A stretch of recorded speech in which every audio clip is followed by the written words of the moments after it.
Hey guys, hope you're doing well. I have something super exciting to share with you today.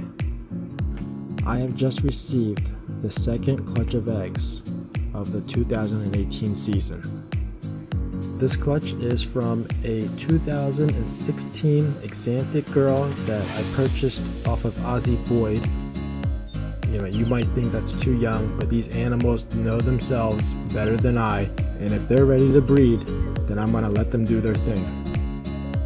When I was palpating her, I only felt 5 follicles, and I see through the tub that some of them had rolled out, so let's take a look and see how she did.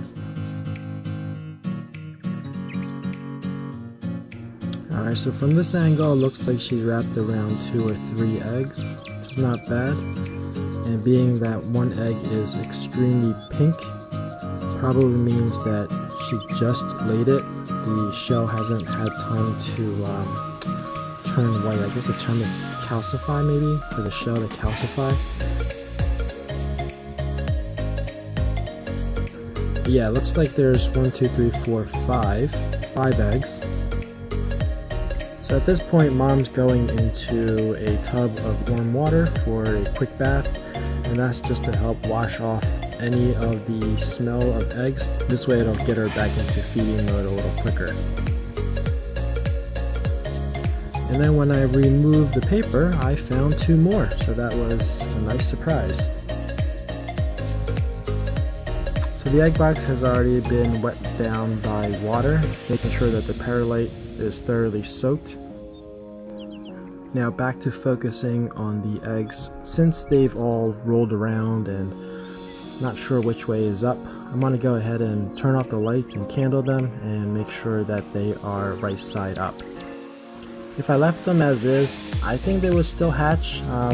There's a pretty good chance that because they've just been recently laid, the embryo will start moving and it will gradually get to the top of the egg, and then it'll settle there and start developing.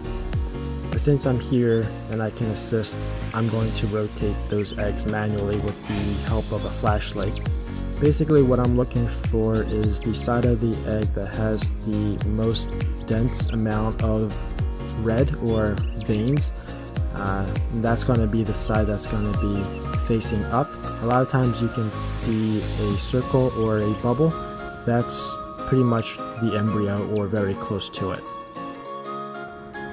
So when you shine a flashlight to them, it's going to be pretty obvious that one side is kind of yellow or orangey, and then the other side is much deeper in red. And the goal is just to keep rotating and turning until red side is facing up. So here on egg number 6, you can really see the changing color. As I rotate it, you see the much darker red, bright orange or red color, and you can see on the 7th egg as well as I rotate it. And there it is. You can actually see a little bit of the embryo in that one. Now once the eggs are right side up, I like to put a little mark on them so that in the future, if they do move, it'll be easy to move them back to the right orientation. So the egg box has already been wet down by water, making sure that the perlite is thoroughly soaked. Placement of the eggs is important. You don't want them sitting too high where they'll touch the lid, and you also don't want them touching the sides of the box. That's why these straws come in handy. Anything like these straws, or I see people using Q-tips and skewers that are just cut down, just to help keep the eggs from rolling around and also away from the walls of the egg box. The reason being is that condensation collects on the interior walls of the egg box. Since the eggshells are porous, if they were to touch the side of the box, then it would wick the water to the egg through capillary action, and therefore suffocating the embryo inside. It's really interesting that the shell of the eggs turn white just minutes after they're laid. You can see that one that's kind of over on the right side in the middle. That was like bright pink at first when I took the female off the eggs, and now you can see it's much more opaque. And I bet in a few more minutes it'll be completely white.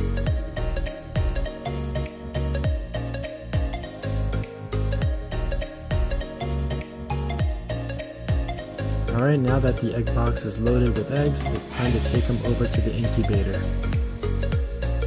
Alright, so for this clutch I'm going to be using my old styrofoam box. The reason is I only have one clutch right now. Things are starting to pick up, so I will be using the new incubator that's made out of a cooler, but for now, since it's only one, I'm just going to use this to save on energy. Just want to mention there's actually 3 probes in this incubator. There's the first one is hooked up to the controller. The second one is taped up to the lid, and that's just measuring the temperature overall within the incubator. And the last one is what you see me putting into the egg box itself. Now comes the hard part, which is having to wait 55 days. And hopefully at the end of those 55 days, we'll get a couple pippers and I will shoot an egg cutting video. I want to show you an update of the mom. But before I get to that, I want to show you how to calculate the odds of hitting the best outcome in this pairing. Alright, so for this pairing, I'm going to start with the female. Now she is an Axanthic. Axanthic is a recessive gene, meaning that she has 2 copies to be visual, and she's also het for pied. That's a lowercase p, and she's het, meaning the other gene that she has is not a pied, so I'll just put N. N is for normal. Now moving on to the male. The male is a Firefly het pied. Firefly is a designer name, basically means he has pastel and fire, and he's also het for pied. It's a lowercase p again. Okay, so he's pastel but not super pastel, so the other gene is an N for normal. He's fire, not super fire, not allylic with anything like flame or disco or vanilla, sulfur, nothing. So there's an N there, and again, het for pied, meaning he only has 1 copy of that pied gene. The other one must be a normal. Alright, so now we have all the genes listed, and let's say I want to find out the chances or the odds of hitting a pied. Doesn't matter if it's a normal pied or a pastel pied or a firefly pied or a fire pied, just pied, anything with a pied. So in order to do that, I would need 2 pied genes, and we have them here, the lowercase p's. One is from the mother, so I'll put a 2 there, and one's from the father, a 2 there. Now, because the mother is a visual Axanthic, she has 2 copies of the Axanthic gene, and no matter what, she has to pass down at least one of them. So already, right off the bat, we know that this entire clutch is going to be 100% het for Axanthic, and that's all because of the mom. Now, in order to get the pied, and it's going to be a pied het for Axanthic, basically we just have to multiply the 2's together. So 1 over 2 to the 2, the power 2 here, comes from the number of 2's up here, which equates to 1 over 4, which is 25%. So statistically speaking, in this clutch, 25% of the hatchlings will be pied. So that's roughly 1 out of 4 eggs. Alright, so let's clear that, and let's say, so this is pied. Let's say I want to try to hit the best case scenario, which is going to be a firefly pied. And the chances of hitting that, well, first of all, we have to see, we need a pied here, we need a pied here, and we want to hit these 2.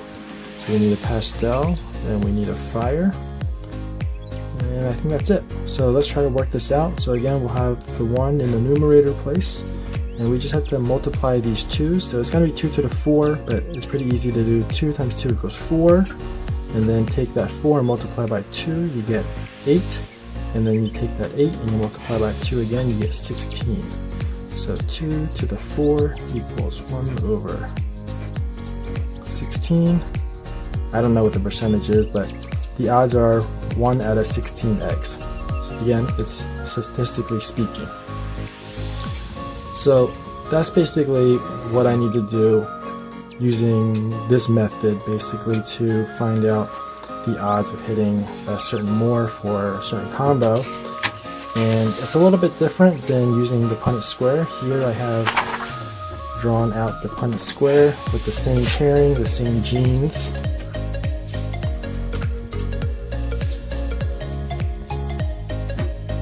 Basically, it takes a long time to draw this out and to calculate everything. But the good thing about using a Punnett square is that you have everything in front of you. So if you want to know, for example, what are the chances of hitting a het for Axanthic, well, the lowercase a represents the Axanthic gene. So any of these squares that has one lowercase a, you would count those. So in this case, each square has it.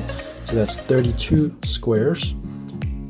And you put that over the number of total squares, which is also going to be 32. So basically we have 32 over 32, which equates to 100%. And that took all this work in order to find out statistically what is going to be het for Axanthic. Now over here, just eyeballing it, we can see that, you know, the female has to pass down at least one of these genes. So we already know het for Axanthic. And then over here we calculated for pied. In this example, you basically have to look at any of these squares that have two lowercase p's, like this one, represents pied. So you have to calculate, or not calculate, there's just counting in this method. All you have to do is count any square that has two lowercase p's. So you just go through and count them all, and I've already done that here. So basically there are 8 of these squares that have the two lowercase p's, and that's over the total number of squares, which is 32. That equates to 1 out of 4, which equates to 25%, and we got the same value over here.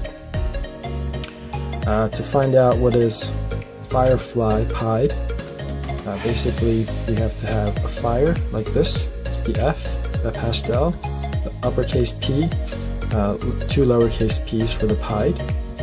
So any squares with an F, a P, two lowercase p's, you would count those. In this example here, I've already put a red asterisk here so you can see it easily. There's actually 2 squares. So we have 2 over the total number of squares, which is 32, 2 over 32, and that reduces to 1 over 16, and that's exactly what we got here. Again, the benefit of doing it with the Punnett square is you have everything in front of you. So if you want to know the odds of hitting a pastel, you would just count any of these squares that have an uppercase P. In this case, there were 16 of them, 16 over 32. That equates to half, and that equates to 50%. So statistically speaking, in this pairing, 1 out of every 2 eggs should be a pastel. Same thing with fire, that's the same odds.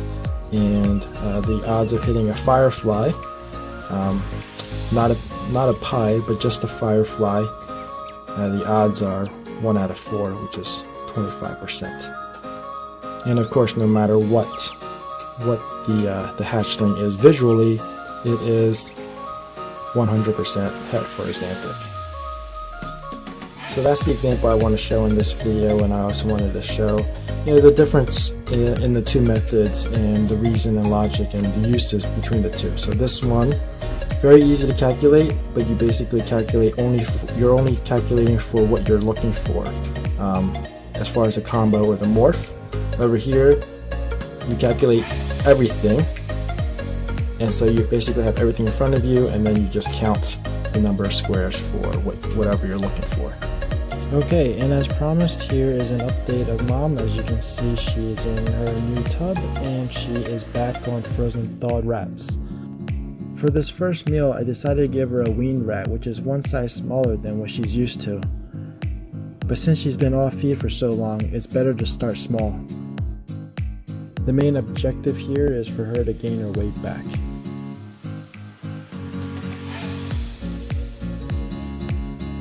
Alright, that's all for now. If you enjoyed this video, please give me a like. If you know of anyone else who is interested, please feel free to share my channel.